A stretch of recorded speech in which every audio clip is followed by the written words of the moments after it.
जी नाज़रीन, हेडलाइंस हमारे breaking news तव्हां सां शेयर कंदासीं। मुल्क में महांगाई ख़िलाफ़ PDM जो कराची जे प्रेस मार्केट वटि धरणो।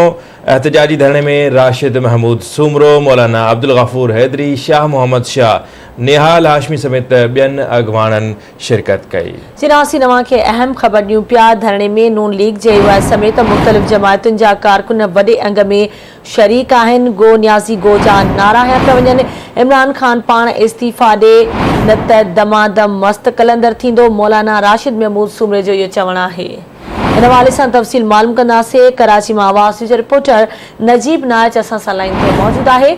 नजीब, कहिड़ा तफ़सील आहिनि धरणे जे हवाले सां आगाह कजो। जी नाज़रीन, असां कोशिश कंदासीं। कंहिं फ़नी ख़राबी सबबि असांजो राब्तो कटिजी वियो आहे। मुल्क में महांगाई ख़िलाफ़ PDM ऐं पाकिस्तान पीपल्स पार्टी धार धार एहतजाजी धरणा हणी रही आहे। एहतजाजी धरणे में राशिद महमूद सूमरो, मौलाना गफूर हैदरी, शाह मोहम्मद शाह, निहाल हाशमी समेत ॿियनि अॻवाननि शिरकत कई। PDM जे धरणे में मुस्लिम लीग नून JUI समेत मुख़्तलिफ़ जमायतुनि जा कारकुन वॾे अंग में शरीक आहिनि। गो नियाज़ी गो जा नारा हया पिया वञनि।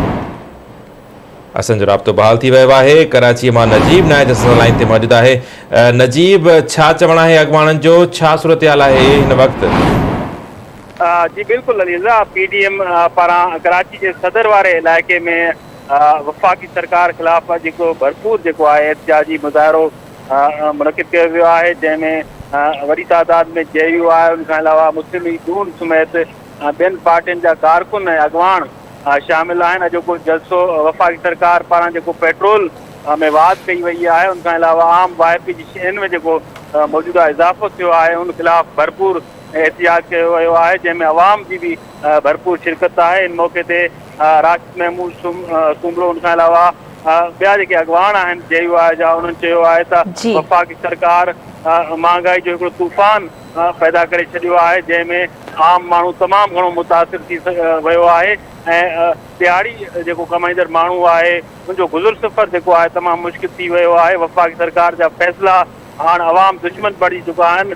उन्हनि जो चवणु आहे त हिन हुकूमत जो हर हिकु ॾींहुं जेको आहे अवाम जे मथां वधीक तकलीफ़ुनि जो सबबु बणिजे पियो। हाणे इन हुकूमत खे घर भेड़ो करणो पवंदो, इन जे करे भरपूर इन हवाले सां तहरीक हलाइणी पवंदी ऐं इन हवाले सां ॿियूं जेके पार्टियूं आहिनि उन्हनि चयो त उहे बि पंहिंजो किरदारु अदा कनि। पीपुल्स पार्टी हलाए बि चयो वियो त पीपुल्स पार्टी अपोज़िशन जो गॾियल साथ ॾिए त जीअं गॾिजी हिन हुकूमत खे घर भेड़ो करे सघिजे।